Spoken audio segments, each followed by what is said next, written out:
TV Precabura, sou Vivian Bomba, estou aqui com o vereador Márcio Martins, que conduziu a audiência pública sobre a alteração do Código Tributário. Vereador, a alteração do Código já está em vigor?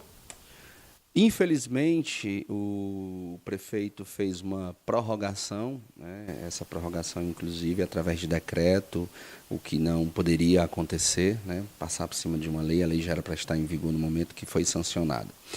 Mas sobre os alvarás é importante que a gente explique lá quando ele nasce, para que as pessoas que assistem essa entrevista possam compreender com toda clareza. Ele já nasce equivocado quando uma lei que traria tantos efeitos negativos para a cidade, principalmente para o empreendedor, deveria ter sido discutida e se exaurido ao máximo possível o volume de debates. Audiências públicas, reuniões, roda de conversa, consulta a economistas, a pessoas conceituadas dentro desse segmento do empreendedorismo. E nada disso foi feito. Ao contrário, essa lei chega através de uma mensagem prefeitural na Câmara Municipal em novembro e ela cumpre um rito recorde na Câmara Municipal, que em 14 dias ela passa por todas as comissões e chega para a votação no plenário e, em tempo recorde, também é sancionada. Ou seja, para você que assiste em casa, toda matéria, quando chega na Câmara, ela tem que passar por um colegiado, por um grupo de vereadores nas comissões temáticas. E depois ela vem para o coletivo de todos os vereadores, que é o plenário. Tá? Infelizmente, nesse dia eu estava ausente de Fortaleza, numa agenda da Comissão de Cultura, ao qual eu sou presidente, e não pude me insurgir, porque tenho feito isso muitas vezes em grandes matérias polêmicas na casa. Porém, a partir do momento em que os empresários começam a ter noção da gravidade que isso traria para a cidade, para os impactos negativos que isso traria, começam assim os movimentos, né? Começa assim a se insurgirem. Algumas entidades de classe, no primeiro momento, tentaram o diálogo com o prefeito, a exemplo da FEComércio, a exemplo do Sinduscom, mas hoje até essas instituições já largaram o diálogo e hoje estão também fazendo uma pressão, não só do ponto de vista jurídico, entrando com diversas ações judiciais, mas também fortalecendo e somando no movimento que hoje está nas ruas. Eu faço parte de um grupo, de um movimento, que são os Empreendedores em Ação, que nós estamos em ações na rua, a exemplo do que tivemos ontem no Teatro José de Alencar, na entrega do troféu Clóvis Rolim, para pressionar também a CDL, que hoje é uma das instituições que, infelizmente, não está do lado dos seus associados, está 100% ao lado do prefeito, que esse, por sua vez, até agora, me parece que não tem a humildade de reconhecer o tiro no pé que deu, principalmente por se tratar de um ano eleitoral, principalmente dele ser um dos grandes cabos eleitorais do governador Camilo Santana, e pode ter certeza que isso vai respingar não só no governador, mas também no presidenciável Ciro Gomes. Vereador, e sobre os microempreendedores individuais? Na verdade, nós precisamos entender que é uma cadeia produtiva. A partir do momento que você fragiliza um determinado setor da economia, você acaba fragilizando todos. Então, todo mundo sai perdendo. Só que, daqui a pouco, sabe quem é o próximo a entrar, a pagar essa conta? O consumidor final. Nós. Nós é quem vamos pagar o almoço mais caro. Nós é quem vamos pagar uma consulta mais caro. Nós é quem vamos pagar um advogado mais caro. Por quê? Porque todos esses empresários, todos esses empreendedores pagam alvará. E eles vão colocar isso, infelizmente, para o consumidor final. E quando fazem isso, não fazem por maldade. É porque, infelizmente, o empreendedor nesse país já está sobrecarregado de absurdos tributos, impostos e etc. Então, ele não suporta mais essa carga. Nós temos aí agora algumas empresas que já estão fechando.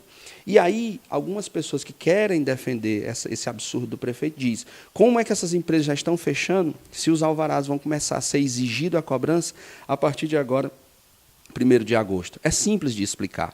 Se eu faço um planejamento, se eu faço uma conta, eu já estou até o pescoço, né? Porque, infelizmente, no Brasil, nós temos um grande sócio, que é o governo, o Estado como um todo.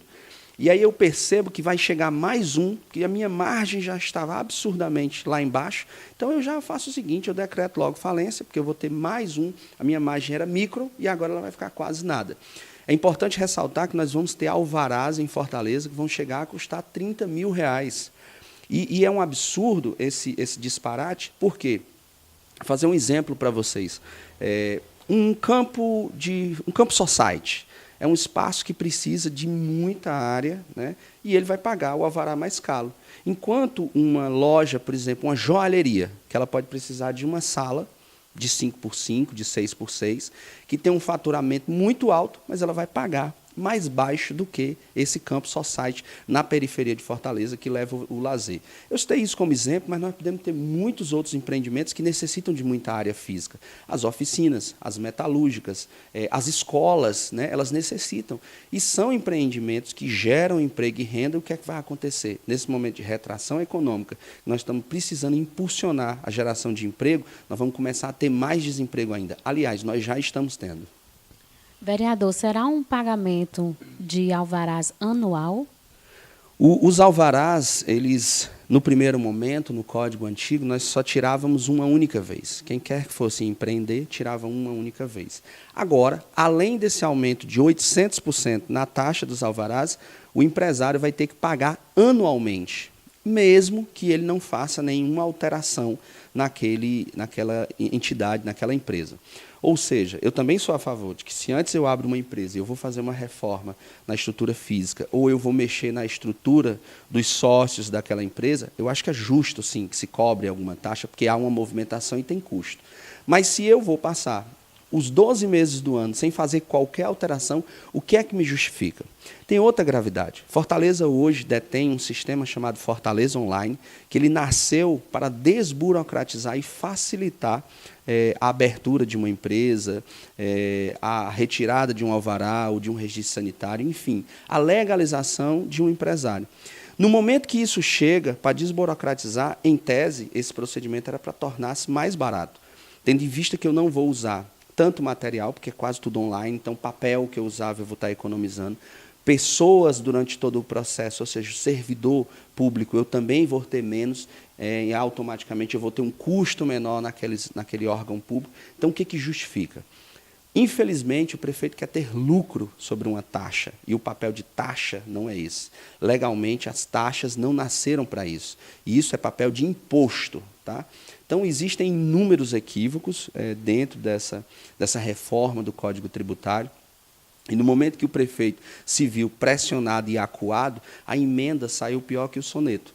Porque o prefeito tentou arrumar, numa negociação que fez com empresários ricos de Fortaleza, reduz uma quantidade do valor do alvará que foi acrescido e faz isso via decreto. Ou seja, ele desrespeita, inclusive, o parlamento municipal, que tem o papel de produzir leis. Se ele queria fazer uma alteração nesse absurdo Código Tributário, ele teria que mandar uma nova mensagem para a Câmara Municipal e o procedimento ser refeito. E o que o prefeito fez foi, mais uma vez, desrespeitar o papel do parlamento, que está lá para produzir leis, e colocou um decreto que é 100% ilegal. E, para finalizar, como a sociedade, os empresários e os comerciantes podem ajudar que estão se sentindo prejudicados com essa nova alteração? Bom, existem alguns segmentos dentro desse setor empreendedor que já estão entrando com ações judiciais, ações dos mais diversos níveis, né, nas mais diversas instâncias. Algumas delas não avançaram muito, algumas nós estamos otimistas que elas possam avançar. Mas, enquanto isso, é mobilização popular, é rede social, é pressionar o prefeito nas suas ações, sejam elas físicas ou virtuais, e nas redes sociais do prefeito, deixar claro essa indignação, compartilhar ao máximo essa indignação, tendo em vista que parte da imprensa não está dando a devida repercussão que esse assunto merecia. Isso é importante que fique claro. Então, hoje, cada brasileiro tem a sua própria TV, que são as redes sociais. As redes sociais são fidedignas, são reais, embora tenhamos o seu lado negativo, que são os fake news, mas eu vejo muito mais benefício. O principal, que é o quê? De informar a população no tempo real. Então, nós temos que ir às redes sociais, expandir ao máximo possível esses protestos que estão sendo feitos. Inclusive, hoje, nós vamos ter 4 pontos de Fortaleza com ações em praças ou em cruzamentos, fazendo esse protesto e dando ciência ao fortalezense que é empresário e o fortalezense que é consumidor, porque o que é consumidor já também vai pagar essa conta.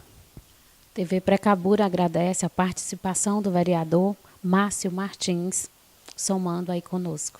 Muito obrigada. Nós aqui agradecemos.